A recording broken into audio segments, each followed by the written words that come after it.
So I'm working with Atlas again with the surcingle, so I still just have the top of the surcingle. Before we worked with the girth part just separately. And before that I had worked with the whole thing together, but that was just a little bit too much for him. So I'm just going to have him touch it with his nose, give him a reinforcer, and then I'm just going to stroke his shoulder with it here. So a couple things that I would have done differently. I'm just gonna have giving him a start button, so having him like, for example, touch the cone and then I put it on his back. I think that would have been a little bit better, give him a little bit more control. Instead, I was just putting it on him, or like I was touching his shoulder with it, and you saw me like touch his shoulder twice because the first time he's kind of like flinching the skin, and then I touch him again, and then I reinforced after he wasn't flinching, but I feel like that flinch would probably decrease with the start button. And then I moved on to just kind of flinging it up over his withers here, which he seems okay with. But again, I just prefer now, looking back on it, to use the start button. But he seems okay with it. He could probably be a little bit more relaxed. Like, I don't think he's necessarily tense or anything.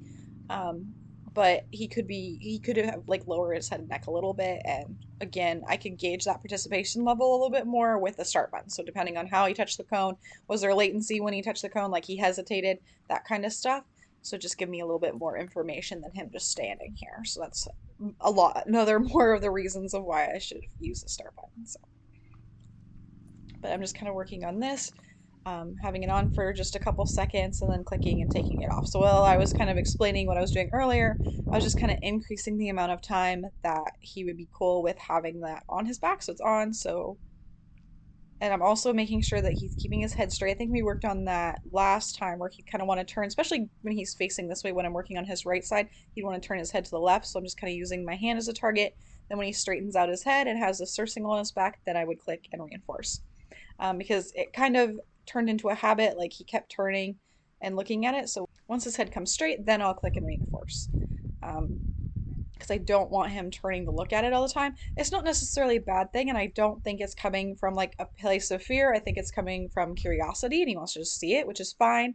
But it's kind of turned into a habit, and I don't want it to be every time this comes on, he's going to turn his head and look at it. So I'm just going to wait and repeat until I can get like a second where he is straight. So I could have even clicked that a little bit later, like kind of.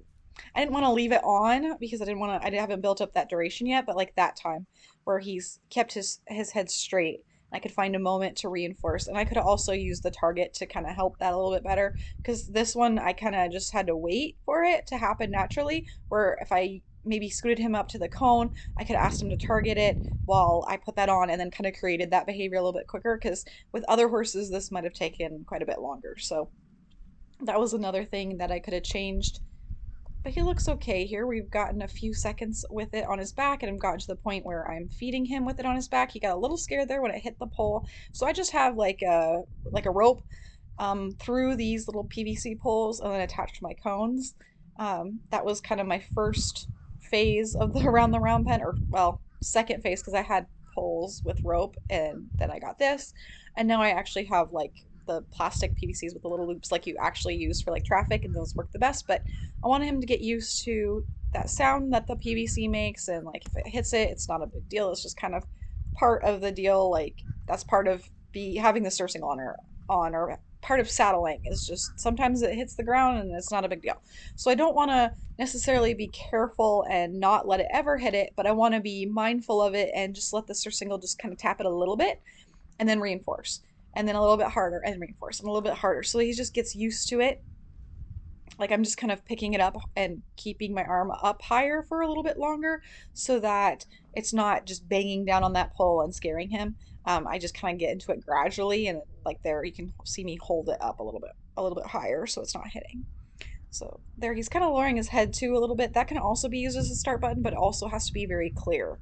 So he's got to really like um, bring his head down and wait, and that has to be clear to the horse as well. So we got for about 5 seconds there. That looks nice. He did lower his head some too. So 1, 2, 3, 4, 5, 6, 7, 8, maybe. I'm not sure exactly when I started counting, but I'm just gradually adding up the numbers. So what I usually do is 1 second for 3 reps, 2 seconds for 3 reps, 2 seconds for 3 reps, 3 seconds for 3 reps, and so on.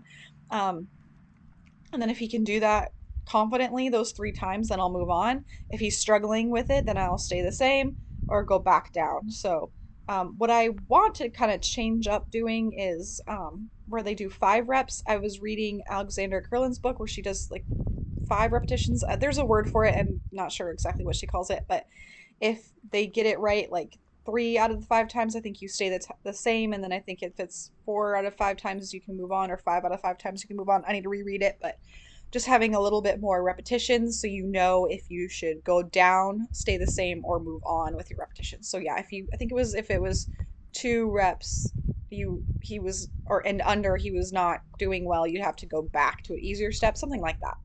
Um, but this is also years ago, so I didn't know this at the time. So that's why I'm kind of critiquing a little bit. It's not a big deal. Like, it doesn't have to be perfect. There's a lot of wiggle room in here.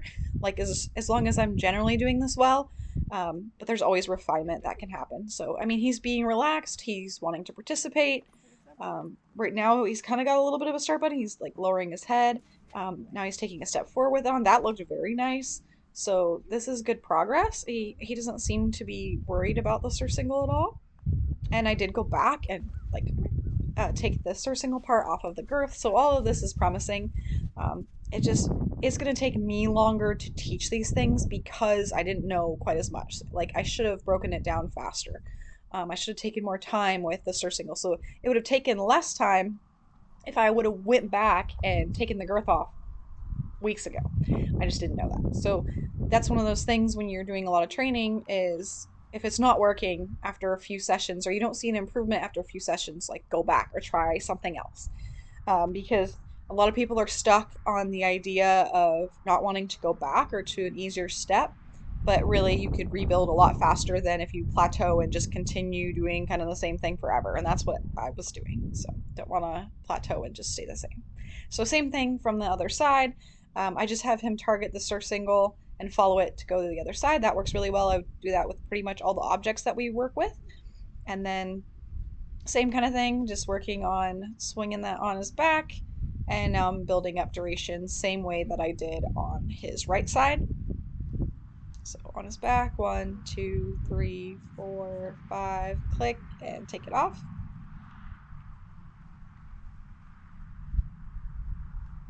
And then put it back on, and I'm not being super careful with how it goes on either.